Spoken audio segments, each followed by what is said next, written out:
ఈరోజు దేవుని వాగ్దానం యెషయా గ్రంథం 42వ అధ్యాయం 7వ వచనం. నిన్ను పిలిచి నీ చేయి పట్టుకొని ఉన్నాను. నిన్ను పిలిచి నీ చేయి పట్టుకొని ఉన్నాను.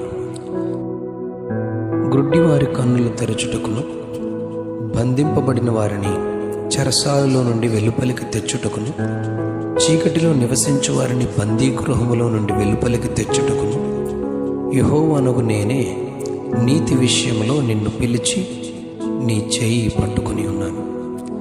నిన్ను కాపాడి ప్రజల కొరకు నిబంధనగాను అన్యజనులకు వెలుగుగాను నిన్ను నియమించి ఉన్నాను.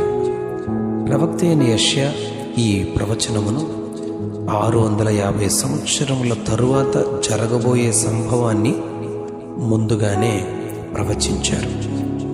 ఇది లోకరక్షకుడైన ప్రభు అయిన యేసుక్రీస్తు వారి పరిచర్య అనగా ఆయన పనిని గూర్చి చెప్పబడింది. యేసయ్య అతనిని చేయి పట్టుకుని నిత్యత్వములోనికి నడిపించినట్లు మనం గమనిస్తాం. నీతి విషయంలో నిన్ను పిలిచి నీ చేయి పట్టుకొని ఉన్నానని చెప్పిన తండ్రి అయిన దేవుడు మనలను కూడా తన చేతితో పట్టుకుని నిత్యత్వములోనికి నేరస్తుని నడిపించినట్లుగానే మనలను కూడా నడిపించునుగాక. Amen, amen, amen.